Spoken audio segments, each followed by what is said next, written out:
నమస్తే రమగారు. నమస్తే జయ. రమగారు, మనం అపూర్వ చింతామణి చేసుకున్నాం కదా. ఎన్ని ట్విస్టులు అండి. అసలు ఎంత బాగా నచ్చిందని నాకైతే పర్సనల్గా భలే నచ్చేసింది. నాకే కాదు, మామ్స్ అందరికీ కూడా చిన్న పెద్ద తేడా లేకుండా బాగా చూసారు. కానీ ఇలాంటి ట్విస్టులు ఉన్న స్టోరీస్ చెప్పట్లేదండి మీరు.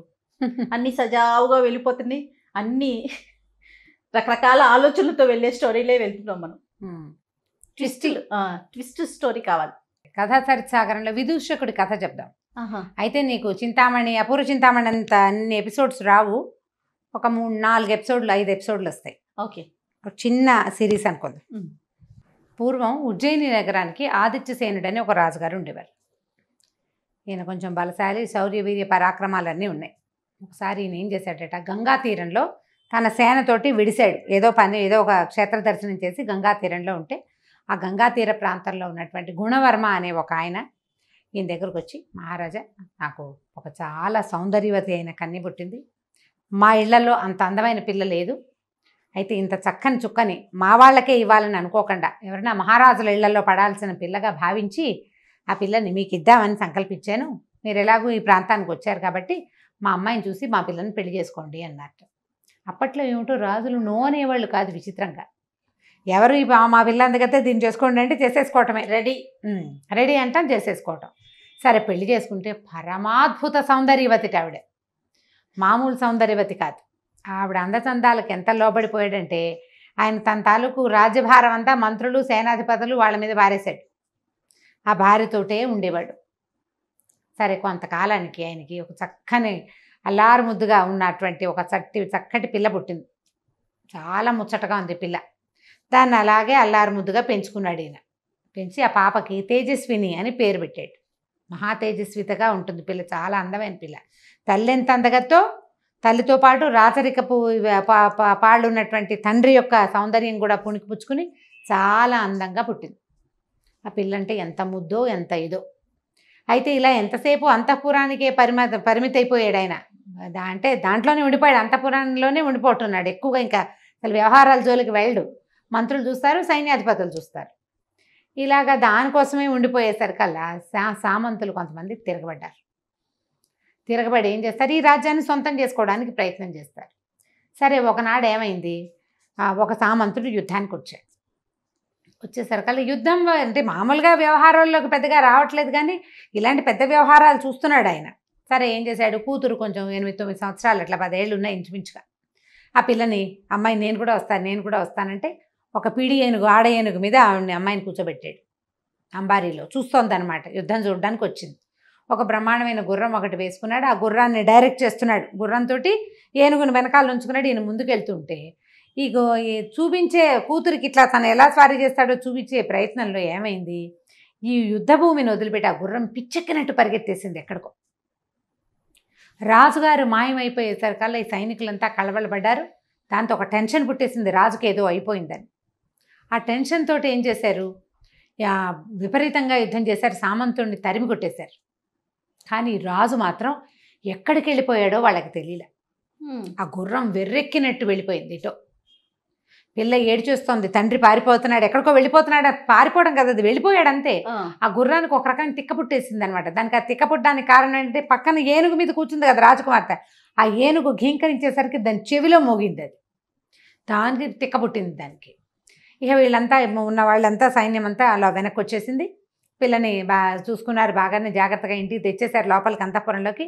ఇక ఆ పిల్ల ఏడవటం మొదలుపెట్టింది, మా నాన్నో అని. దానికి జ్వరం వచ్చేసింది అది చిన్నపిల్లకి. రాజుగారు అయిపోజాలేడు. ఆ గుర్రం పరిగెత్తి అర్ధరాత్రి వేళకు ఒక అడవిలో ఆగేసరికల్లా రాజుగారు ఎట్లా కొట్లా దాన్ని ఆపి దిగి దానికి దండం పెట్టాడు. అమ్మ, నా తల్లి, ఎన్నేళ్ళ నుంచో నా దగ్గర ఉన్నావు, ఎప్పుడూ ఇలాంటి పని చేయలేదు. నువ్వే ఇప్పుడు నాకు దైవానివి. నేను ఎక్కడికి వచ్చానో ఏమిటో కూడా తెలియట్లేదు. నాకు అర్థం కాల ఈ పిచ్చి పరుగులో. నీకు తెలిసి ఉంటుంది, నన్ను రక్షించని ఆ గుర్రాన్ని కావలించుకొని బోల్సేపు ఏడ్చాడు. ఆ గుర్రం అక్కడ కాస్త మంచినీళ్ళు తాగి కాస్త తిమితపడి అది కూడా మెల్లిగా ఆలోచించుకుంది. మెల్లిగా ఆయన గుర్రం ఎక్కంగానే నిదానంగా నడుచు, అంతకుముందు పిచ్చెక్కినట్టు పరిగెత్తింది కదా, నడిచి 3:30, 4 అవుతుండగా ఉజ్జయిని నగర ద్వారాలు దాటించి ఓ చోట వదిలేసింది ఆయన.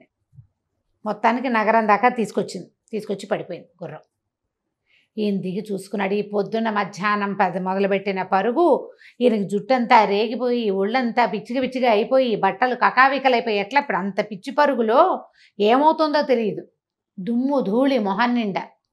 సరే ఇట్లా ఈ 4 గంటలు పావు తక్కువ 4 గంటలకి ఈ మఠం ఒక మఠంలాగా ఉంది అక్కడ. కొంతమంది బ్రాహ్మణులు అక్కడ ఉన్నారు.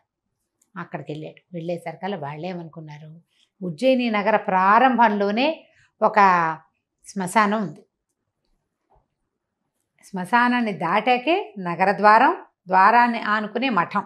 అయితే ఈ ద్వారము సేనా పరిరక్షితంగా లేదు. సైన్యం గనక ఉండి సైనికులు ఉంటే రాజును గుర్తుపట్టేవాళ్ళు, గుర్రాన్నైనా గుర్తుపడతారు కదా. కనీసం ఎవ్వరూ లేరు. పొద్దునైన యుద్ధం గోలలో ఈ దారి వాళ్ళు వదిలిపెట్టేశారు. వాళ్ళు వదిలేశారు. ఎవ్వరూ లేరు అక్కడ. ఉంటే బాగుండేది ఆయన సంగతి. ఈ మఠం దగ్గరికి వెళ్ళాడు. వెళ్ళేసరికి అలా బయట కొంతమంది బ్రాహ్మణులు నిద్రపోతున్న వాళ్ళు ఉన్నారు, కొంతమంది లేచున్నారు. ఈ వస్తున్నటువంటి రాజుని, ఆయన బట్టలు, ఆయన రేగిపోయిన జుట్టు, ఆయన మొహం చూసి భేతాళుడో ఎవరన్నా భూతావిష్టుడో లేచి శ్మశానం నుంచి వచ్చేస్తున్నట్టు భావించారు. అరిచర్చి కేకలు పెట్టేశారు. ఈయన లోపలికి ప్రవేశించబడి రాజు నిర్వహించే మఠమే అది. అప్పట్లో రాజ్యాల్లో ఉండే మఠాలు, అన్నదాన సత్రాలు, యాత్రా శిబిరాలు అవన్నీ రాజే నిర్వహిస్తాడు. రాజుకే ప్రవేశం దొరకల అక్కడ. వాళ్ళందరూ అరిచి కేకలు పెట్టారు. పో అన్నారు. మంత్రోచ్చాటం చేశారు. కొంతమంది నీళ్ళు తెచ్చి చల్లారు, గంగాజలం చల్లారు ఈయన మీద. ఈయన ఏం చెప్పబోయినా వాళ్ళ గోలలో వాళ్ళు వినిపించుకోవాలి. అయితే ఈ బ్రాహ్మణ సమాజంలో ఒక యువకుడైన బ్రాహ్మణుడు ఒక అతను ఉన్నాడు. విదూషకుడు అతని పేరు. అతనికి ఒక అగ్ని మంత్రం ఉంది. ఆ మంత్రం పునశ్చరణ కొన్ని లక్షలు చేసేసరికి అతనికి అగ్నిదేవుడు ఒక ఖడ్గాన్ని ప్రసాదించాడు. ఎప్పుడు కావాలంటే అప్పుడు ఆ ఖడ్గం అతని చేతిలోకి వస్తుంది. ధైర్యశాలి, అతనికి భయం లేదు. అగ్నిదేవుడు సాక్షాత్కారం లభించిన వాడికి ఏం భయం ఉంటుంది. అతని బ్రాహ్మణులందరినీ కసిరేశాడు. ఉండండి, ఏమిటో మీరు ఆగండి అని.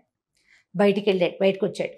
వచ్చి ఈ బయట నిలబడి ఉన్నటువంటి రాజునయ్య తమరెవరు ఏమిటంటే, ఆయన నేను ఇది ఆదిత్య సేనుణ్ణి, ఇవాళ పొద్దున జరిగిన యుద్ధంలో పంచకళ్యాణి నన్ను అక్కడికి తీసుకెళ్ళిపోయింది, ఇప్పుడు తీసుకొచ్చింది వెనక్కి, నేను రాజునున్నాడు అనేసరికల్లా ఇతను కాస్త పరిశీలించి రాచకళ కనపడుతోంది. ఆయన బట్టలు అవి ఇలా పిచ్చి పిచ్చిగా ఉన్నాయి, మొహం అంతా జుట్టు అయిపోయి పిచ్చి మొహంలో ఉంది. కానీ సరే లోపలికి తీసుకుపోయాడు. తీసుకెళ్ళి ఆయనకి మొహం కాళ్ళు చేతులు కడిగిచ్చి ఏదో తినడానికి కొద్దిగా ద్రవ పదార్థం ఏదో తాగడానికే ఇచ్చి మజ్జిగ లాంటిది, పడుకోండి మహారాజా అని పక్కేసి పడుకోబెట్టాడు. మిగిలిన వాళ్ళంతా తిట్టారు కానీ అతను వినిపించుకోవాలి. ఈయన రాజే నేను నమ్ముతున్నాను అన్నాడు. ఇతను కొంచెం బలశాలి, ధైర్యశాలి కదా, కాస్త జబరగా మాట్లాడగలిగేవాడు ఎవడైనా ఉంటే మిగిలిన వాళ్ళు తగ్గుతారు. అవును, వాయిస్ పెరిగేసరికి. సరే ఈయన మర్నాడు పొద్దున ఇతను ఏం చేశాడు, గుర్రం అక్కడెక్కడో పడిపోయింది కదా, నడుచుకుంటూ వెళ్ళి ఆ పడిపోయిన గుర్రం ఎక్కడుందో అక్కడి నుంచి తీసుకొచ్చాడు. గుర్రాన్ని తీసుకొచ్చి దానికి కాస్త గడ్డి గాదం, కొంచెం తినడానికి ఉలవలు అవి పెట్టి, దాణా కాస్త పెట్టి, దాన్ని కొద్దిగా నిమిరి దాన్ని స్వస్థతపరిచి జీను అది రెడీ చేసి వాకిట్లో నుంచోబెట్టాడు. ఈయన నిద్రలు ఇచ్చేసరికి ఆయన మొహం కడుక్కోవడానికి ఏర్పాట్లు చేసి కాస్త ఏదో ఆహారం పెట్టి గుర్రం ఎక్కించాడు. జాగ్రత్తగా వెళ్ళరండి ప్రభు, ఇది నగరం తాలూకు ముఖద్వారమే, ఈయన కోట అక్కడెక్కడో లోపల ఉంది, చాలా దూరం వెళ్ళాలి. సరే పంపించాడు. పంపించేసరికి ఆయన అబ్బాయి నీ పేరు ఏమిటి సంగతి సందర్భం కనుక్కున్నాడు. తన పేరు విదూషకుడని, ఈ మఠంలో ఉంటాడని తెలుసుకుని ఆయన ఏం చేశాడు, సరే వెళ్ళిపోయాడు.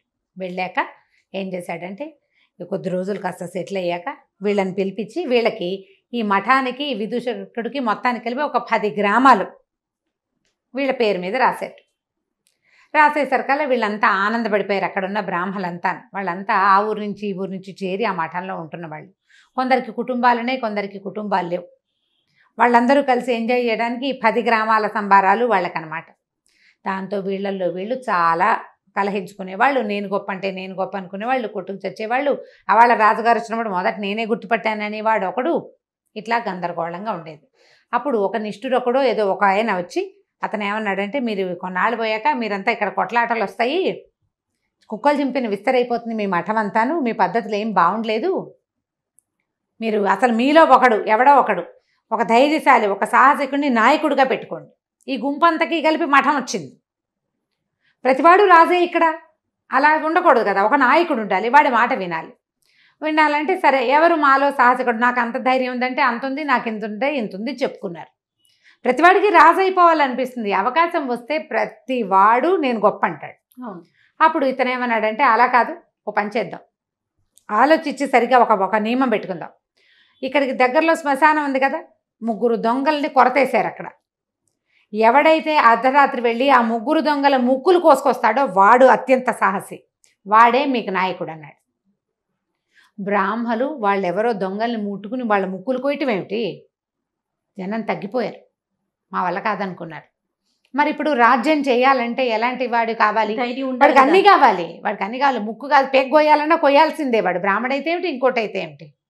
కాబట్టి ఈ ముక్కులు కొయ్యాలి. ఎవరు చేస్తారంటే విదూషకుడు అన్నాడు నేను చేస్తాను అని చెప్పాడు. నేను చేస్తానంటే సరే అందరు నవ్వారు. నీ వల్ల అవుతుందని. నా వల్ల అవుతుంది, నేను చేయగలను అన్నాడు. రాత్రి 12 గంటల వేళ బయటికి పంపించారు. ఏం చేస్తావో చెయ్యి నువ్వని. ఇతను ఆ మఠంలో నుంచి బయటకు వెళ్ళగానే అగ్నిదేవుడిని తలుచుకుని తనకు ఒక ఖడ్గం దొరికింది కదా, ఆ ఖడ్గం పుచ్చుకుని వెళ్ళాడు. వెళ్తే రాత్రి 12 శ్మశానంలో ఢాకినీ గణాలు తిరుగుతూ ఉంటాయిట.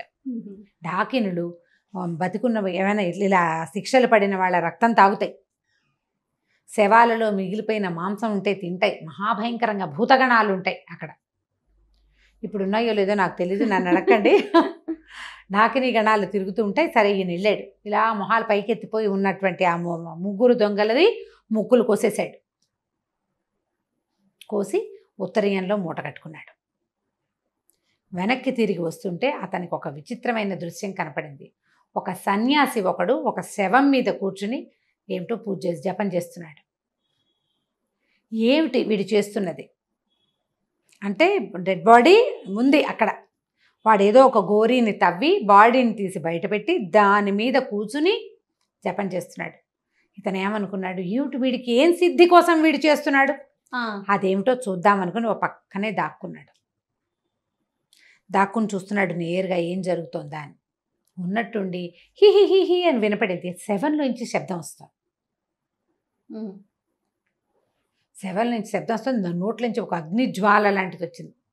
దాని బొడ్డులోంచి ఇన్ని ఆవాలు ఇట్లా పైకి ఇట్లా కుప్పగా వచ్చినాయి. అతను ఇట్లా దోశలు పెట్టి ఆవాలని పట్టుకున్నాడు. ఆవాలే సన్యాసి ఆవాలని మూట కట్టి ఉత్తరీయంలో పెట్టుకున్నాడు. లే అన్నాడు. ఈ డెడ్ బాడీ ఠకీమని లేచి నుంచింది. విడాన్ చూస్తున్నాడు అనమాట.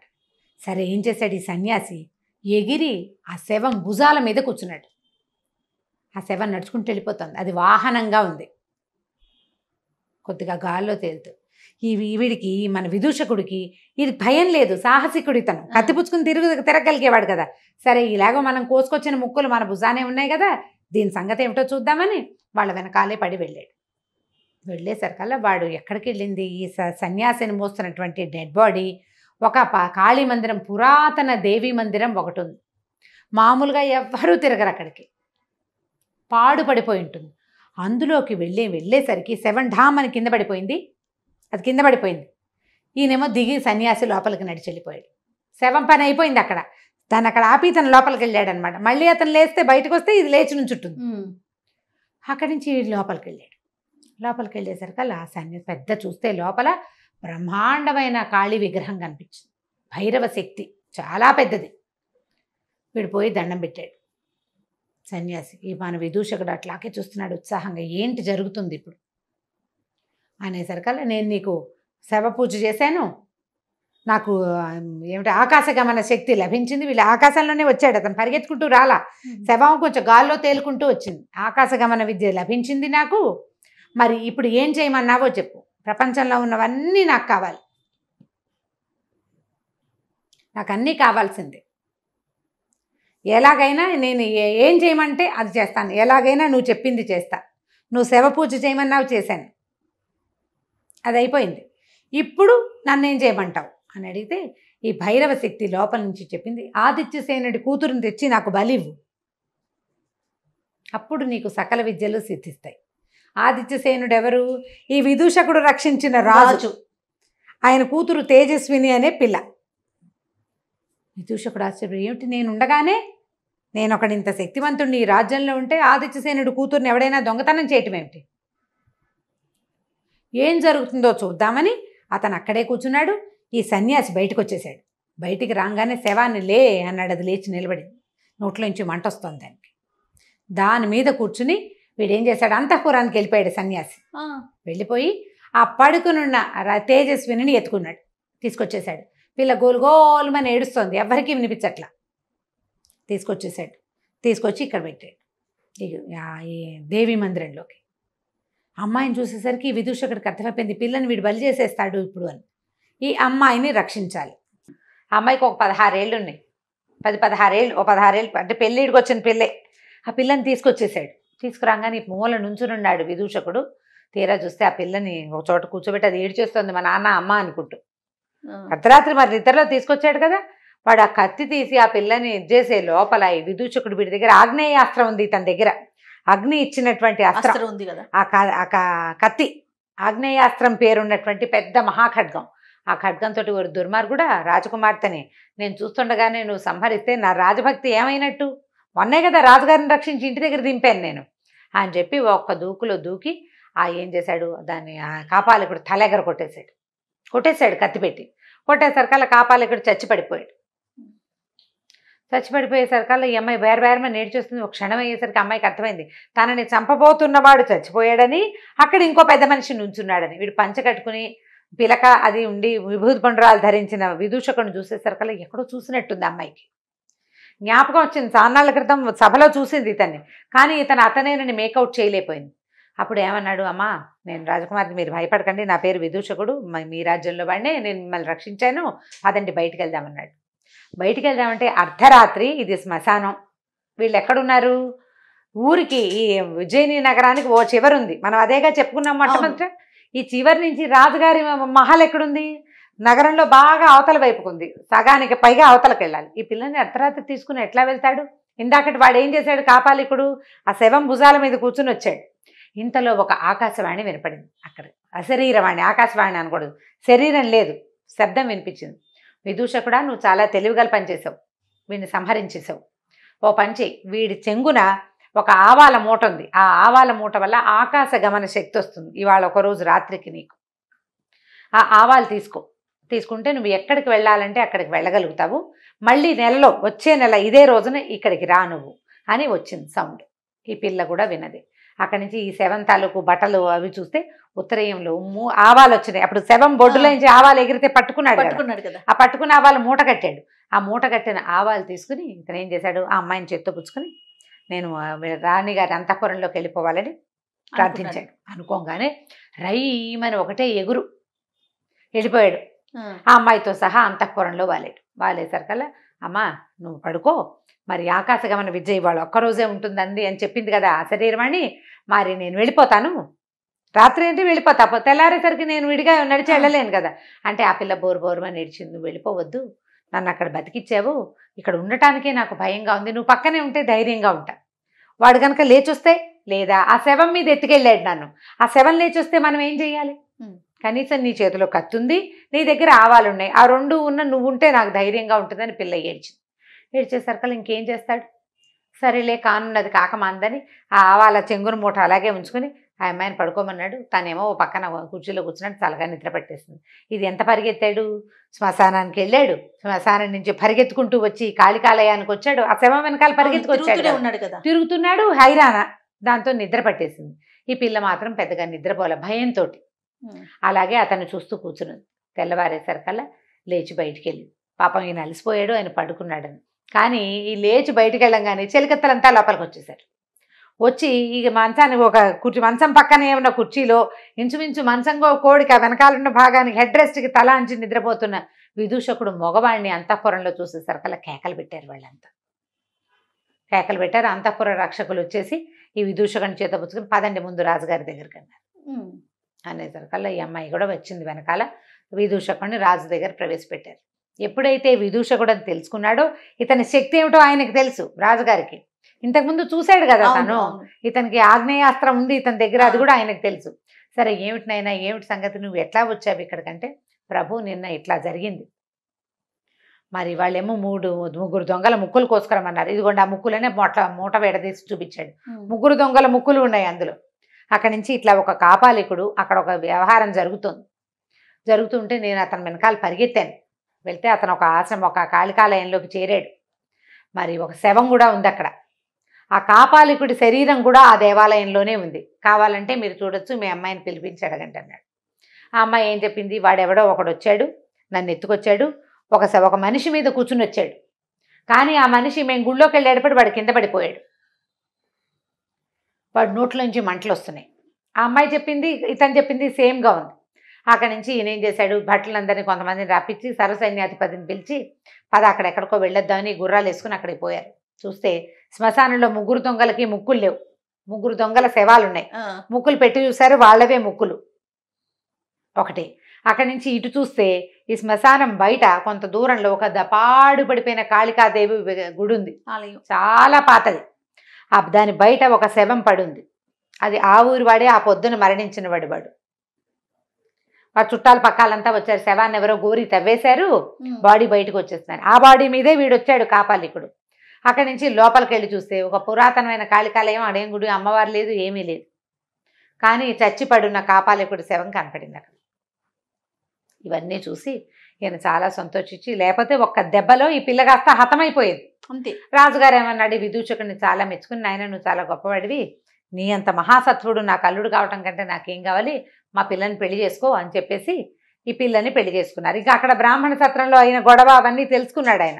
వాళ్ళందరినీ మీ దారిని మీరు పడండి. ఎవరైతే ముగ్గురు దొంగల ముక్కులు కోసుకురమ్మని చెప్పాడు కదా ఒకడు, నిష్ఠురొక్కడో ఎవడో వాడి పేరు, అతన్ని ఆ మఠానికి హెడ్గా పెట్టేసారు. ఈ విదూషకుడిని తీసుకొచ్చి పెళ్లి చేశారు.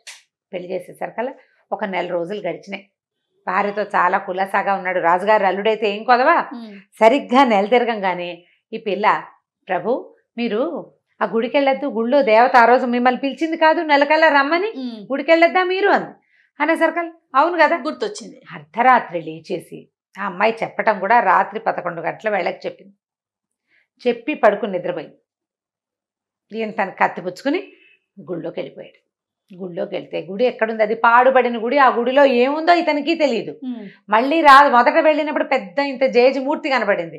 రాజుగారితో వెళ్ళినప్పుడు ఏం లేదు, ఏదో ముగ్గులు గిగ్గులు అన్నీ ఉన్నాయి, అమ్మవారి విగ్రహం మాత్రం అక్కడ లేదు. కాపాలికుడి శవం ఉంది. ఇప్పుడు వెళ్ళేసరికి అలా గుళ్ళోకి అడుగు పెడితే అది గుడి కాదు, ఏదో ఒక మహాహర్మ్యం లాగా ఉంది. లోపల ఒక అందమైన అమ్మాయి కూర్చుని ఆ అమ్మాయి ఏం చెప్పిందంటే, ఈయన ఏం చేశాడు, గుడి బయట నిలబడి, నేను విదూషకుడిని, నేను వచ్చాను, నెల తర్వాత రమ్మన్నావు అంటే, రా లోపలికి అని కేక వినపడింది. లోపలికి వెళ్తే అది ఒక హార్మ్యం లాగా ఉంది. లోపల ఒక అమ్మాయి కూర్చుని. ఆ అమ్మాయి ఏం చెప్పిందంటే, నేను విద్యాధర రాజైన విద్యాధర సేనుడి కూతురుని, నా పేరు భద్ర. నేను ఆ శ్మశానంలో ఇవి డాకినీ గణాలు ఉన్నాయి కదా, వాళ్ళని చూడ్డానికి వచ్చాను.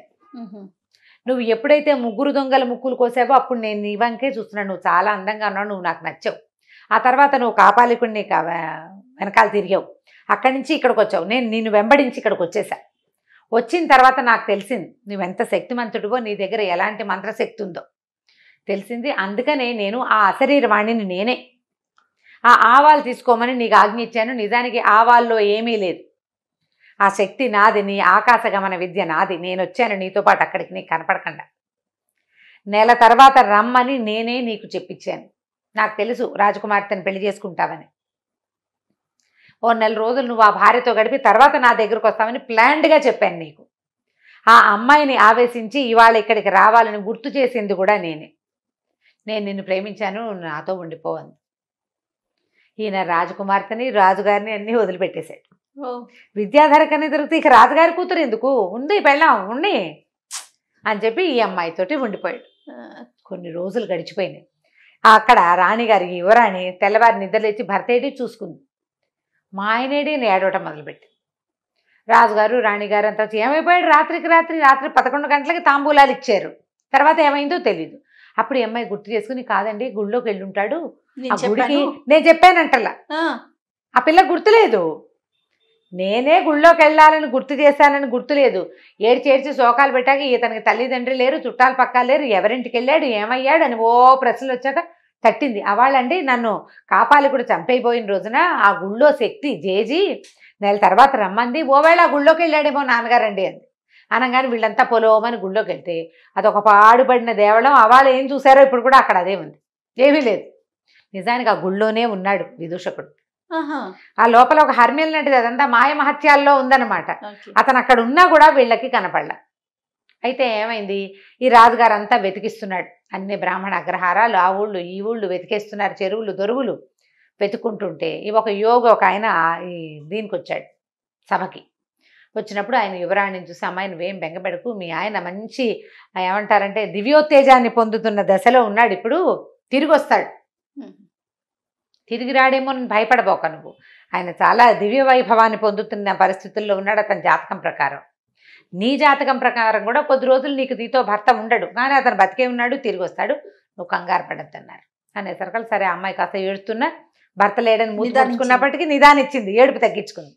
ఈ భద్రతో ఉన్నాడు కదా, ఈ భద్ర ఇతను కొన్నాళ్ల పాటు బాగా ఎంజాయ్ చేశారు, హాయిగా ఉన్నారు వాళ్ళిద్దరే. ఒకనాడు ఈ భద్రకి ఒక స్నేహితురాలు ఉంది, యోగేశ్వరిని. ఆవిడొచ్చి ఏం చెప్పిందంటే, నువ్వు విద్యాధర కన్యవయ్యి ఇలాగా ఈ మానవుడితో జతకట్టామని వాళ్ళందరూ నీ మీద కోపంగా ఉన్నారు, నిన్ను శిక్షించడానికి వచ్చేస్తున్నారు, పారిపో ఇక్కడి నుంచి. ఎలా పారిపోవాలి? ఇక్కడి నుంచి తూర్పు వైపున కార్కోటకం అనే ఒక నగరం ఉంది, అది దాటాక సీతద అనే ఒక నది ఉంది, ఆ నది దాటిన తర్వాత ఉండిన పర్వతం, ఒక సిద్ధపర్వతం ఒకటి ఉంది అక్కడ, సీతోద అనే నది, దాని తర్వాత ఒక సిద్ధపర్వతం. ఆ పర్వతం మీదకి విద్యాధరులు రారు, నువ్వు ఇమీడియట్గా అక్కడికి పారిపో, తలదాచుకో, వీళ్ళు రారు, నువ్వు వెళ్ళి ఉండగలుగుతావు, స్త్రీవి, నువ్వు మానవుడితో జతకట్టున్నావు కాబట్టి, మగవాళ్ళు రాలేరు, నిన్ను శిక్షించలేరు. మరి ఇప్పుడు నేను వీడినేం చేయను అని వాడు ఏడ్చింది. నేను ఇతను వదిలిపెట్టలేంటే ఏం పర్వాలేదు, ఇతను మహాసత్వుడు, ఇతని దగ్గర ఆగ్నేయాస్త్రం ఉంది, పైగా అసలు వెరుపు లేదు, ఇతనికి విషయం కొద్దిగా చెప్పి నువ్వు ఇక్కడి నుంచి లేచక్క పారిపో ఇక్కడి నుంచి, వాళ్ళు వచ్చే లోపల అని చెప్పి వెళ్ళిపోయింది. ఈ భద్ర కాస్త ఏడ్చి దుఃఖించి మొత్తానికి ఆ భర్తకి తన ఈ విదూషకుడికి చెప్పిందనమాట, నేను కార్కోటక నగరం ఉంది, దాని తర్వాత నది ఉంది, ఆ తర్వాత విద్యాధర సిద్ధపర్వతం ఒకటి ఉంది, విద్యాధరులు రారు, నేను అక్కడికి వెళ్ళిపోతున్నాను, నువ్వు అక్కడికి రా, ఈ ఉంగరం ఉంచుకో అని ఒక ఉంగరం వేలికి పెట్టింది. డెంగుమని మాయమైపోయింది. ఈయనకి తెలిసింది తను ఎక్కడున్నాడు. అమ్మాయి మాయమైపోగానే ఆమె పెట్టినటువంటి ఆకాశ హర్మ్యం ఉంది చూడు లోపల, మాయ హర్మ్యం కూడా మాయమైపోయింది. ఈయన పాడుపడిన కాళికాలయంలో కూర్చుని ఉన్నాడు. హడిలిపోయాడు, ఏమిటి నేను ఇక్కడికి ఎందుకు వచ్చాను అని. కానీ అతనికి ఏమనిపిస్తుంది, ఒక కళలాగా తను ఇక్కడికి వచ్చినట్టు, ఇక్కడ ఒక విద్యాధర కన్యక మహాసౌందర్యవతి ఉన్నట్టు, తను దాంతోటే చాలా కాలం గడిపినట్టు జ్ఞాపకం ఉంది, కళ లాగా అనిపిస్తుంది. వేలికేమో ఉంగరం ఉంది, అంటే ఇదంతా నిజం. అయ్యో నాకు ఆ కళ్ళలో చూస్తున్న స్త్రీయే కావాలని ఉంది. ఎలా అక్కడికి వెళ్తాం? సరే ఆవిడ ఏదో చెప్పింది కదా, ఎక్కడికో వెళ్తున్నానని చెప్పింది, అక్కడ సిద్ధాశ్రమంలో సిద్ధపర్వతం మీద ఉంటుంది, అక్కడికి వెళ్ళాలి. సరే ఏం చేశాడంటే నిదానంగా బయటకు వచ్చాడు. వస్తూ ఏం చేశాడు, అక్కడ పూజా సామాగ్రి ఏవో ముగ్గులేసి చెత్తగా ఉంది కదా, అదంతా ఒంటి నిండా పూసుకున్నాడు, బట్టలు చించేసుకున్నాడు. చించుకుని బయటకు వచ్చాడు. భద్రా అని అరుస్తూ బయటకు వచ్చేసరికల్లా ఆ చుట్టుపక్కల ప్రాంతంలో ఉన్న ప్రజలంతా రాజుగారు అల్లుడు విదూషకుడి కోసం వెతుకుంటున్నారు కదా, వచ్చాడు విదూషకుడు దొరికాడు అన్నారు. తీసుకుపోయి రాజుగారి ఆస్థానంలో అప్పచెప్పారు. ఈయన భద్ర అంటాడు, బట్టలు ఉంచుకోడు, చింపేసుకుంటాడు, ఏది కనపడితే అది ఒంటికి పూసేసుకుంటాడు, భద్ర అంటుంటాడు. ఏమండు, ఏమీ మాట్లాడు. వచ్చాడు కదా భర్త, ఈవిడేం చేసింది, శుభ్రంగా రాజకుమార్తె స్నానం అది చక్కగా చేయించి భోజనం పెట్టపోతే సగం భోజనం తిన్నాడు. అక్కడి నుంచి లేచేళ్ళు అక్కడ ఏదో బూడిదుంటే పొయ్యిలో బూడిదంతా పూసేసుకుంటాడు ఒంటికి. వాళ్ళు వీళ్ళు ఉచ్చాటన చేసేవాళ్ళు, భూత వైద్యులు, రకరకాల వాళ్ళు వచ్చారు. ఎవరు ఏం చేసినా ఆ భద్రా మాండు, బూడిది పోసుకోవడం మాండు, బట్టలు చింపుకోవడం మాండు. ఒక ఉన్మత్త దశ. దాంతో సరే రాజుగారికి వైద్యులు ఏం చెప్పారు, ఇతన్ని కట్టేసి లోపల నుంచి రాజు కట్టుదిట్టం చేసేసాడు, ఇతను ఎక్కడికో బయటికి వెళ్ళిపోయాడు, ఇంకా వెళ్ళనివ్వకూడదు, కూతురు ఏడుస్తుందని. ఆయన కూతురు అంటే ప్రేమ. ఇవి వచ్చిన వైద్యులు ఏం చెప్పారంటే వదిలిపెట్టేయండి, ఇతన్ని మెల్లిగా సెట్ అవుతాడు, ఏదో చూశాడో ఏదో విన్నాడో, ఎందుకంటే నిన్నటిదాకా తెలివైన వాడు, ఆగ్నేయాస్త్రం ఉంది ఇతనికి, అగ్ని ఉపాసకుడు, ఏదో జరిగి ఇలా అయ్యాడు, వదిలిపెడితే అతనంతటా అతనే సెట్ అవుతాడంటే సరే కూతురికి కూడా చెప్పాడు, అమ్మాయి ఏదో వేళకు వస్తే అన్నం పెట్టమ్మా, బట్టలు చింపుకున్నాడులే, బూడిది పూసుకున్నాడులే, నార్మల్ అవ్వలేదు, నువ్వు ఏడబాక, ఎలాగో చెప్పాడు మనకి యోగి, ఇతను నార్మల్ అవుతాడని, వదిలిపెట్టు, ప్రశాంతంగా ఉండు, కట్టుదిట్టం చేయొద్దు, బయటికి పోనీ, కాస్త అటు ఇటు తిరిగి వస్తే ఏం తొక్కాడో ఇవన్నీ వచ్చినాయి, ఇంకోటి ఏదైనా తొక్కి సరే అవుతాడని కూతురికి నచ్చ చెప్పాడు. దాంతో ఆ అమ్మాయి కూడా మొగుడిని హమేషా కనిపెట్టుకుని ఉండటం మానేసింది.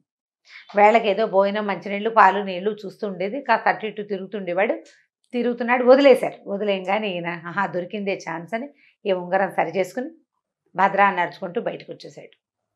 తిరిగి వస్తారు 2-3 సార్లు బయటకు వచ్చి తిరిగి వచ్చాడు. నమ్మారు వాళ్ళు, తిరిగి నమ్మించేశాడు. ఓ 4-5 రోజుల తర్వాత తనంతట తను బయలుదేరి వెళ్ళిపోయాడు బయటికి.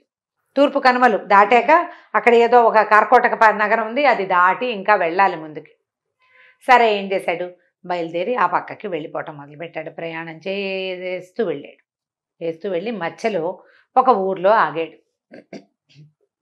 ప్రతి చోట అతనికి రకరకాల కథలు మధ్యలో నడుస్తాయన్నమాట. ఈ కొత్తగా వెళ్ళిన నగరంలో ఏమైందట, ఒక పూటకోళ్ళమ్మ ఇంట్లో చేరాడు.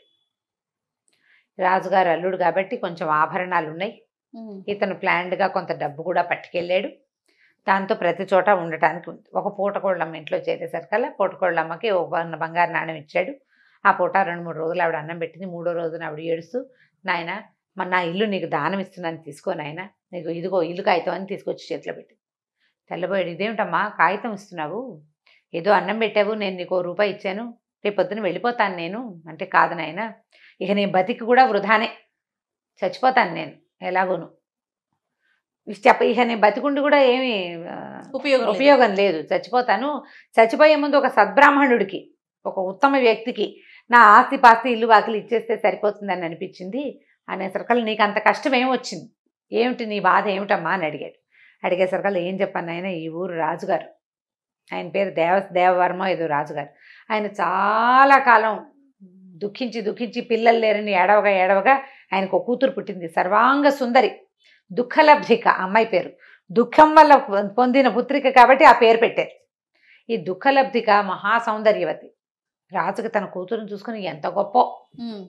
సరే ఏం చేశాడు ఆయన, ఒక ఆయనకి ఇచ్చి పెళ్లి చేశాడు, ఇంకో రాజుగారికి, పక్క ఊరి రాజుగారికి, సామంత ప్రభుకి. ఈ పెళ్ళయింది, పొద్దున పిల్లాన్ని ఇద్దరిని అంతఃపురంలోకి పంపించారు. అమ్మాయి బాగానే ఉంది, అబ్బాయి చచ్చిపోయాడు. పెళ్లి కుమారుడు మరణించాడు. దాంతో ఆయన ఏం చేశాడు, మళ్ళీ పెళ్లి చేశాడు. రెండోవాడు పోయాడు. 4 పెళ్ళిళ్ళు చేశాడు వరుసగా ఆయన. ప్రతివాడు వివాహం అవుతుంది, అంతఃపుర ప్రవేశము, రాజకుమార్తెని ఆయన ఏమీ చేయడు, కానీ వాడు చచ్చిపోతాడు. దాంతో రాజు కొళ్ళు మండిపోయింది. ఎంతమంది చస్తారో చూస్తాను, ఈ ఊళ్ళో ఉన్నటువంటి బ్రాహ్మణ క్షత్రియ యువకులందరినీ ఒక్కొక్కడితో నా కూతురికి పెళ్లి చేయి, ఏ కారణం చేత చస్తున్నారో మనకు తెలియాలి, ఎవడో ఒకడు అడ్డం పడేవాడు ఒకడు గనక దొరుకుతాడు, కాబట్టి ఇట్లా ప్రయత్నించమన్నాడు. ఒక్కొక్క కుటుంబం నుంచి ఒక్కొక్క యువకుని పట్టుకుపోయారు నాయన. ఈ ఊళ్ళో సగం మంది క్షత్రియ కుమారులు, బ్రాహ్మణ కుమారులు మరణించారు. నా కర్మ కొద్దీ ఇవాళ మా ఇంటికి వచ్చింది ఆ వాట. నా కొడుకు రాజకుమారికి భర్త కాబోతున్నాడు రేపొద్దున. ఇక భర్త ఏమీ లేదు, అంతఃపురంలోకి పంపేటేమీ, వివాహం లేదు, ఆవిడ అంతఃపురంలో ఉంటుంది, డైరెక్ట్ అంతఃపురంలోకి పంపేస్తారు. తెల్లారేసరికి వాడు చచ్చిపడి ఉంటాడు అక్కడ, వాడు చచ్చిపోతాడు. నా కొడుకు ఎలాగూ చచ్చిపోతాడు, ఒక్క పిల్లాడు, నేను బతికుంటే ఏం చేస్తాను నాయన అనేసరికల్లా అయినా ఏదో ఉంది ఇక్కడ, ఎవరో ఈ అంతఃపురంలో వెళ్ళిన వాళ్ళని చంపేస్తున్నారు. రాజకుమార్తె చూస్తే సౌందర్యవతి, ఈ ఊళ్ళోనే పుట్టి పెరిగింది, ఆవిడదేం లేదు, ఆవిడ లబోదిబ్బమని ఏడుస్తుంది.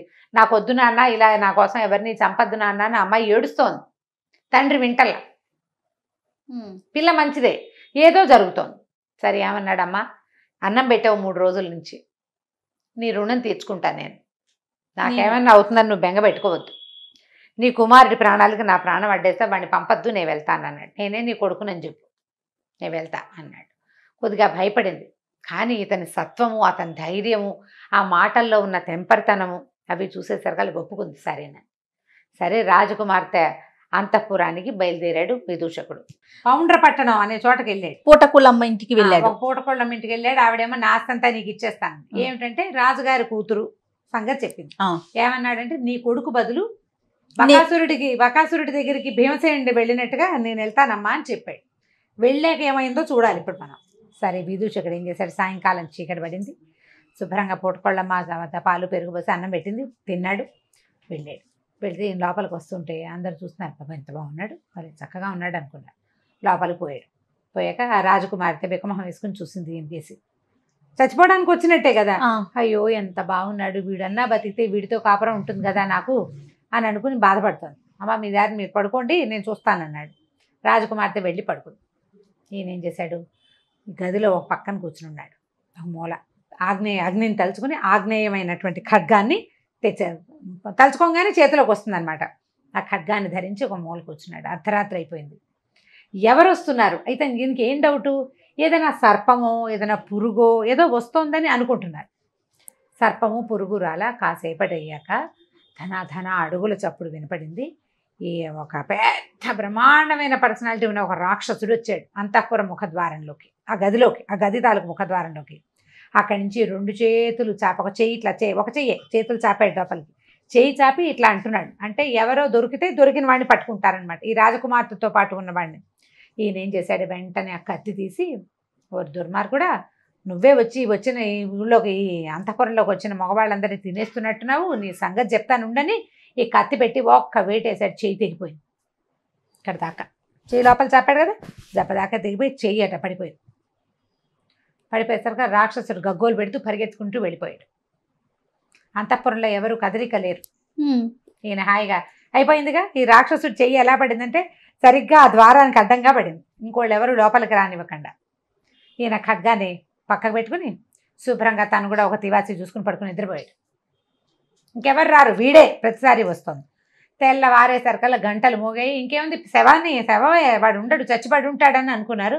తీరా చూస్తే ఈయన చక్కగా హాయిగా పడుకుని నిద్రపోతున్నాడు. రాజకుమార్తె పడుకుంది. ఆవిడ లేచి చూసింది. అంతా వీళ్ళంతా వచ్చారు బయట నుంచి, పని వాళ్ళు వస్తారు కదా, అంతఃపుర సైనికులు, రక్షకులు, ఈ అమ్మాయిని సేవించేటువంటి సేవకురాళ్ళు, రాజుగారు, మంత్రి గారు, సైన్యాధిపతి, సమస్తమైన జనాభా వచ్చి చూసేసరికల్లా కళకళ్ళాడుతూ నుంచుని ఉన్నాడు విదూషకుడు. ఆశ్చర్యపోయారు. ఆ రాక్షసుడి చెయ్యి లోపల కనపడింది. నాయన, ఎవరు మహానుభావుడివి, నువ్వు ఎక్కడి నుంచి వచ్చావు ఏమిటి అంటే ఈ విషయం వ్యవహారం అంతా చెప్పాడు. మా అమ్మాయిని వివాహం చేసుకో, ఇక్కడే ఉండన్నారు వాడు. కొద్ది రోజులు ఉన్నాడు అక్కడ, వివాహం చేసుకున్నాడు. మరి ఎవరి వల్ల ఆ అమ్మాయి రక్షించబడుతుందో ఆ పిల్ల నా దుఃఖలబ్ధికని అతనికే ఇవ్వాలి. కొద్ది రోజులుండి నేను వేరే వ్యవహారం మీద వెళ్తున్నానని చెప్పేశాడు. చెప్పి బయలుదేరాక ఏమైంది, ఈసారి ఏమైందంటే ఒక ఓడ వర్తకుడితోటి, అంటే సముద్రం మీద ప్రయాణాలు చేసే ఒక వర్తకుడితోటి స్నేహం అయింది. ఇతనికి కార్కోటక నగరం, అక్కడికి వెళ్ళాలి ఈయన. సరే, ఈ వర్తకుడితో స్నేహం అయితే ఆ వర్తకుడు నేను ఆడ సముద్రం మీద వెళ్తానంటే రాజుగారితో చెప్పాడు, నేను మళ్ళీ వస్తానండి, ఇప్పుడే నేను ఇక్కడ ఉండటం నాకు కుదరదు, వేరే వ్యవహారం మీద వెళ్తున్నానని చెప్పి ఆ వర్తకుడితో కలిసి బయలుదేరితే సముద్రంలోకి వెళ్ళింది పడవ. చాలా దూరం, రోజులు గడిచిపోతున్నాయి. ఒక రోజులో జరగల ఇదంతా, నెలలు గడిచిపోయినాయి. ఈయన భద్ర కోసం వెళ్తున్నాడు. ఈ దారిలో ఏమైంది, సముద్రంలో పడవ ఉన్నట్టుండి ఆగిపోయింది. అది చిన్న పడవ అని చెప్తున్నాం కానీ కాదు, నౌక. అది చాలా పెద్దది, చాలామంది జనాభా ఉన్నారు. ఇక ఏం చేసినా ఆ పడవ కదలపోయేసరికల్లా ఆయన ఏమన్నాడు, ఆ ఓడ వర్తకుడు, ఎవరైతే ఈ ఓడని కదుపుతారో వాళ్ళకి నా సంపదలో సగం ఇచ్చి నా పిల్లనిచ్చి పెళ్లి చేస్తానన్నాడు. అనేసరికల్లా మన సత్వశీలుడు కదా ఇతను, విదూషకుడు చాలా మహాసత్వుడు. తను ఏమన్నాడు, నేను చూస్తాను, అసలు ఇక్కడ ఏముందో నేను చూస్తానని చెప్పి ఏం చేశాడు, ఆ సముద్రంలోకి ఆగ్నేయాస్త్రాన్ని పట్టుకుని దూకేసరికల్లా కిందకి వెళ్ళేసరికి అతనికి ఏం కనపడిందంటే ఒక మహాకాయుడైన ఒక రాక్షసుడు నిద్రపోతున్నాడు. ఆ నిద్రకి అతని పిక్కకి ఈ పడవ తాలూకు కింద భాగం ఉంటుంది కదా, ఈ మట్టిని కదుపుతూ నడిచేది, అది పట్టేసుకుంది. వీళ్ళు ఎంత ప్రయత్నం చేసినా పిక్క, అతను ఎంత మహాకాయుడు, ఈ ఓడకి కనీసం 20 ఇంతలు ఉన్నాడు. ఇతను ఏం చేశాడంటే ఈ ఆగ్నేయ కత్తి ఉంది కదా, దాంతో ఆ పిక్కని తెగ నరికేసేసరికి పడవ కదిలితే వెళ్ళే ముందు ఏం చెప్పాడు, ఇతనికి ఎట్లా వేశారు వీళ్ళని సముద్రంలోకి వెళ్ళటానికి, నడువుకి తాడేసి వదిలిపెట్టారు సినిమాటిక్గా. ఆ కింద పని అయ్యాక అతని పైకి లాగాలి. వాళ్ళకి చెప్పాడు, నేను కేక పెడతాను, పడవ కదలంగానే నన్ను లాగండి అన్నాడు. అనేసరికల్లా సరే అందరు ఒప్పుకున్నారు. మరి పైన ఉన్నారు కదా, ఇదే ఒక సినిమాలో చూశారు, జ్ఞాపకం చేసుకోండి. ఆ సినిమాలో ఐడియా వాళ్ళ సొంత ఐడియా కాదు, కాసిం ఇలాంటి కథల్లోది, ఇది కథా సరిత్సాగరంలో కథ. సరే, కిందకేశారు, తాళ్ళు పట్టుకుని ఉంచుకున్నారు కదా, పైనుంచి పట్టుకున్నారు, అతని కాళ్ళు పట్టుకుని కిందకి వదిలిపెట్టారు. తల కిందలుగా వచ్చాడు కిందకి. నరికేం కానీ పడవ కదిలింది. నావ కదలంగానే వాళ్ళు ఏం చేశారు, నా వర్తకుడు కనిపించింది, ఈ బాపడు వీడెవడికో నా పిల్లని నేను ఎందుకు ఇవ్వాలి, పడవ ఎలాగో కదిలిపోయింది, వీడు కొత్తగా స్నేహం పోనివ్వమని ఏం చేశాడంటే తాళ్ళు నరికించేశాడు. అయ్యో, ఈ తలకిందులుగా ఉన్న విదూషకుడు పెళ్ళమని నీళ్ళలోకి పడిపోయాడు పూర్తిగా.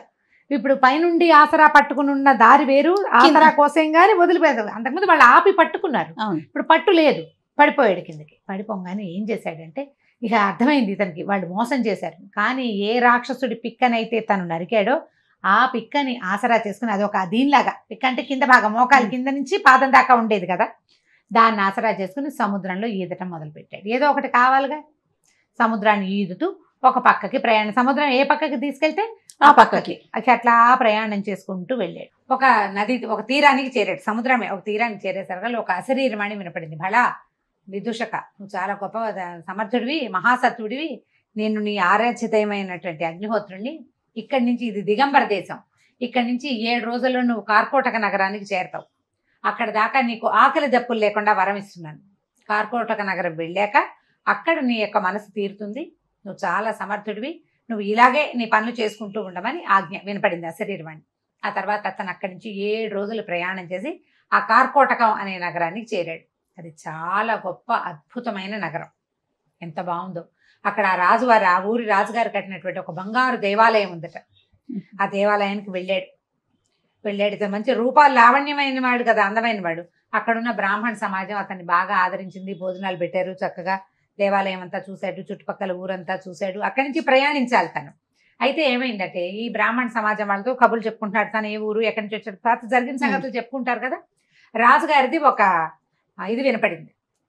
ఏమిటి, రేపు ఉదయం ఎవరైనా సరే కుమారుడు, క్షత్రియుడు కానీ బ్రాహ్మణుడు కానీ రాజకుమార్తెని వివాహం చేసుకోవాలని కోరుతున్నట్లయితే వాళ్ళు ఈ రాత్రికి రాజకుమారి అంతఃపురంలో నిద్ర చేయాలో అని. ఈయన తెలివిగలవాడు, ముందే సత్వుడు, ప్రధానంగా ఇలాంటి ఏమైనా ఛాలెంజెస్ ఉంటే ఉత్సాహంగా ఉంటుంది. నేను చేస్తానన్నాడు. అనేసరికల్లా ఈ బ్రాహ్మణ సమాజం అంతా అంది, నాయన అంత సులువు కాదు, రాజుగారి కూతురు దగ్గరికి ఎవడెళ్తే వాడు చచ్చిపోతున్నాడు అంతఃపురంలో, ఇలా జరుగుతుందని వాళ్ళు ఏంటంటే ముందు రోజు నిన్ను టెస్ట్ చేస్తారు, నువ్వు బతికుంటే రేపొద్దున పెళ్లి చేస్తారు, బతికలేకపోతే నిన్ను వదిలేయటమే. అమ్మాయి పెళ్లి చేయడానికి ఇప్పటికి సంవత్సరాలుగా ప్రయత్నిస్తున్నారు, టమ్కేస్తారు, రానివాడు రాడు, వచ్చినవాడు వస్తాడు, ఇవాళ రారు, రేపు మళ్ళీ టమ్కేస్తారు, రేపు ఎవడో ఒకడు వెళ్తాడు పిచ్చి పెద్దవా, వాడు దొరికిపోతాడు. అనేసరికి తను ఏమిటో చూస్తాను, నేను ఆల్రెడీ ఇలాంటిది ఒక క్రియ చేశాను, నాకు తెలుసు, నేను వెళ్తానన్నాడు. ఎంత వద్దన్నా అతను వినలా. అయితే అతను ఇలా తలుచుకోగానే అతని చేతిలోకి కత్తి రావడాన్ని చూసిన బ్రాహ్మణ సమాజం అంతా నమ్మింది, వీడి దగ్గర ఏదో మహావిద్య ఉంది. సరే, ఈయన అంతఃపుర ప్రవేశం చేశాడు. ఆ రాజకుమార్తె ఎంత అందగత్తో ఇతను చూసి ఏడవటం మొదలుపెట్టింది. అయ్యో, నా మళ్ళీ చచ్చిపోవడానికి ఇంకొకడు వచ్చాడే అని. ఆ రాత్రి ఆవిడని పడుకోమన్నాడు. ఈయన మెలకుగా ఉన్నాడు. ఈసారి ఒక రాక్షసుడు మళ్ళీ వచ్చాడు. వాడు ఎడం చేయి లోపలికి పెట్టి ఇతన్ని పట్టుకోపోయాడు.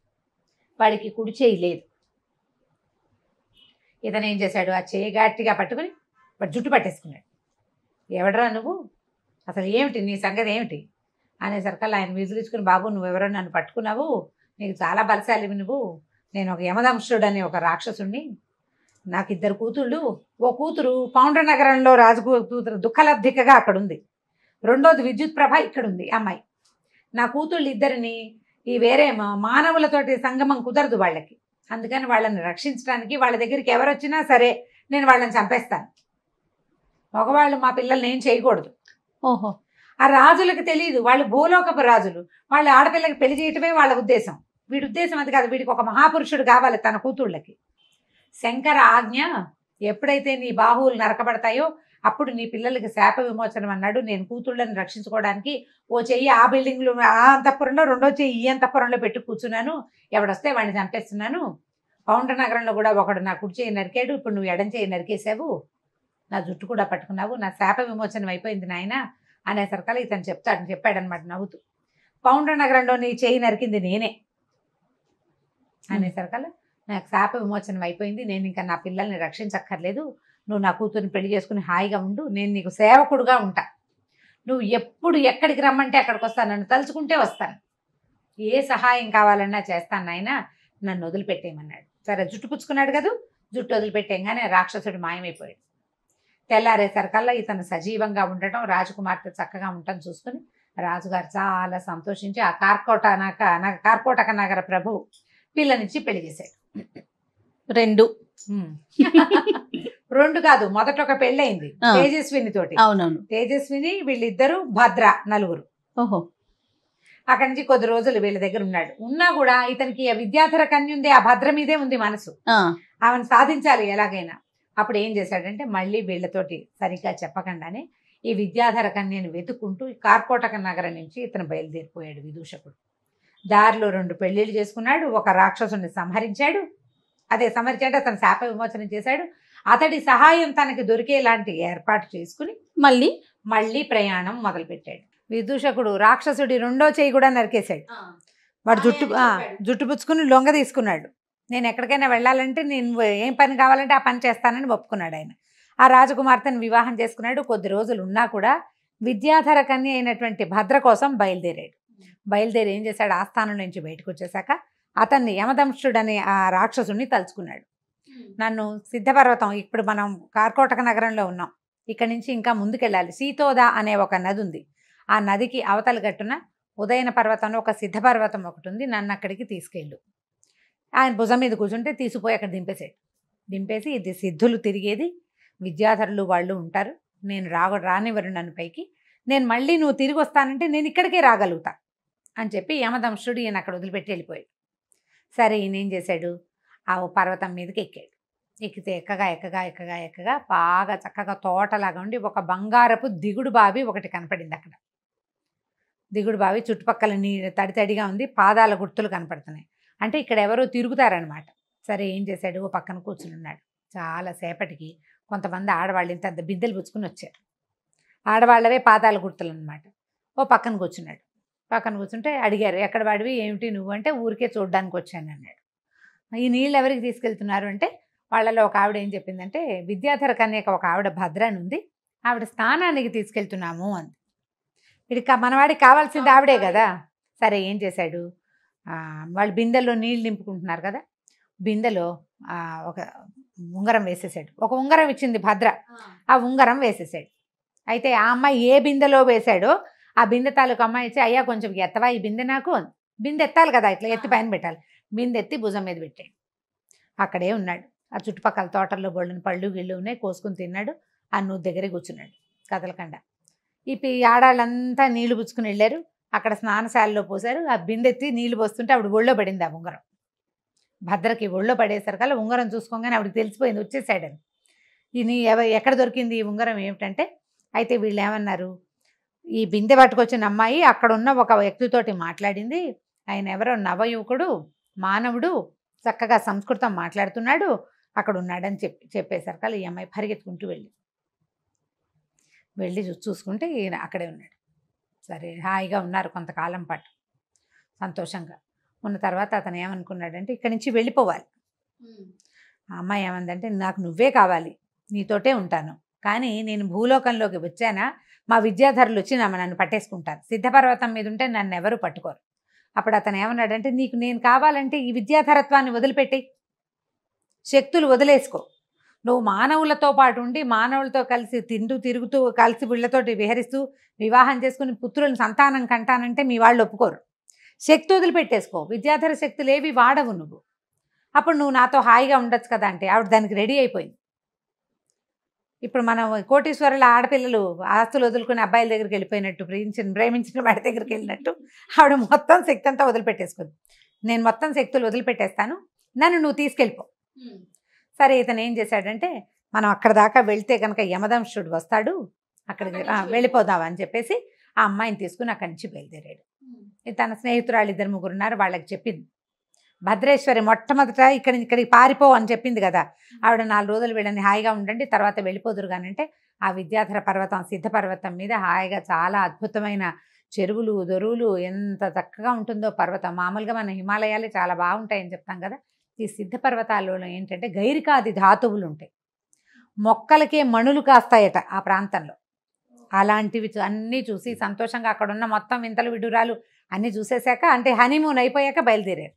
ఈ పర్వతం దిగొచ్చి యమదంశుడిని పిలిచారు. పిలిస్తే ఆయన వీళ్ళిద్దరిని భుజం మీద ఎక్కించుకొని బయలుదేరాడు. మొట్టమొదటి ఎక్కడికి వెళ్ళాడు, కార్కోటక నగరానికి వెళ్ళి అసలు రాక్షసుడి మీద ఎక్కి వస్తున్న వీళ్ళని చూసి అందరూ ఆశ్చర్యపోయారు ప్రజలంతా. అక్కడున్న రాజకుమార్తెని తీసుకున్నాడు, నా భార్య నేను తీసుకెళ్ళిపోతాను అని రాజుగారు ఒప్పుకున్నాడు. కార్కోటక నగరంలో ఉన్న రాజకుమార్తెను ఎక్కించుకున్నాడు. అక్కడి నుంచి ముందుకొచ్చి ముందు ఇంకొక అమ్మాయి దుఃఖలబ్ధిక, ఆ అమ్మాయిని ఎక్కించుకున్నాడు. అయ్యారు. అక్కడి నుంచి ఇప్పుడు ఈ దుఃఖలబ్ధిక తర్వాత ఇతను ఒక చోట వ్యాపారస్తుడితోటి ఒప్పందం కుదుర్చుకున్నాడు. ఆయన ఏం చెప్పాడు, నువ్వు నీళ్ళలోకి దిగి సముద్రంలో అడ్డు తొలగించు, మా పిల్లని నీకు ఇచ్చి పెళ్లి చేస్తానన్నాడు కదా. అక్కడికి వెళ్ళి ఈ రాక్షసుడితోటి బెదిరించి, నీ కూతుర్ని నాకు ఇస్తాను వాగ్దానం చేసావు, వాగ్దత్త, నీ కూతురు నా పెళ్ళాం అని చెప్పేశాడు. ఖచ్చితంగా వాగ్దానం చేసావు, నా మనసా అమ్మాయి నా భార్య అనుకున్నాను, నా భార్యను నాకు అప్పచెప్పు అంతే అంటే ఇక వాడు ఏడుస్తూ ఏం చేశాడు, ఇక ఏం చేశాడు, రాక్షసుడు ఒకడు వచ్చాడు వీళ్ళతో పాటు. సరే ఆ కూతుర్ని అప్పచెప్పేశాడు. సంపద ఇస్తానన్నాడు, సగం సంపదని తన ఊరికి తరలించుకున్నాడు, ఉజ్జయినికి. తరలించుకుని ఇక్కడి నుంచి బయలుదేరి ఈ మొత్తం ఎంతమంది అయ్యారు ఇప్పటికి? 4 రాజకుమార్తెల్ని, ఒక వ్యాపారస్తుడి కూతురు, ఒక విద్యాధర కన్య, 2 రాజకుమార్తెలు, మళ్ళీ వీళ్ళిద్దరూ అక్కా చెల్లి, ఒక రాక్షసుడి తాలూకు సంతానం. ఈ 4 ఎక్కించుకుని ఉజ్జయిని మహానగరానికి వెళ్ళిపోయాడు. ఇలా రాక్షసుడి మీద ఎక్కి వస్తున్న ఇతన్ని చూసి మహాబాహువైన ఒక రాక్షసుడు, అసలు చూడ్డానికి అమోఘంగా ఉందన్నమాట. రాజుగారు చాలా ఆనందించాడు. ఆ రాజు కూతుర్ని మొట్టమొదటి పెళ్లి చేసుకున్నాడు, తేజస్విని. అప్పుడు ఉజ్జయిని మహానగరానికి రాజుగా తీసుకున్నారు అతన్ని. మరి రాజుగారికి ఒకతే కూతురు ఉంది. ఈ 5 రాజకన్యలతోటి హాయిగా ఆనందంగా కాలక్షేపం చేశాడు. మహాసత్వం ఉన్నవాడు ఏదైనా చేయగలుగుతాడు. సత్వవంతులకి అడ్డే లేదు. సత్వవంతులకు అడ్డే లేదని ఇలాగ 5 పెళ్ళిళ్ళు చేసుకోమని చెప్పడం లేదు. ఏ పనైనా సాహసోపేతంగా. అప్పుడు అసలు పెద్ద ఆవిడ ఒప్పుకోవాలి కదా రెండో పెళ్ళికి. తేజస్విని ఒప్పుకుంది. ఇంతమంది భార్యల్ని అతను తెస్తే మా నాన్న రాజ్యం, నీ పెళ్ళాలందరినీ మా రాజ్యంలో ఎందుకు కూర్చోబెడతావు అనలేదు. దక్షిణ నాయకులు అంటారు ఇట్లా ఎక్కువ మంది భార్యలు ఉండే రాజుల్ని. దక్షిణ నాయక లక్షణాలు చెప్తారు కదా, నాయక లక్షణాలు చెప్తారు. అందులో దక్షిణ నాయకుడు అంటే 4-5 భార్యలు అంటే 4-5 సాటిస్ఫై చేస్తూ బాగా చూసుకునేవాడు అనమాట. ఈయన హాయిగా 5 భార్యలతోటి ఉజ్జయిని నగరాన్ని పరిపాలించాడు విదూషకుడు అనే బ్రాహ్మణుడు. కథ కంచికి మనం ఇంటికి.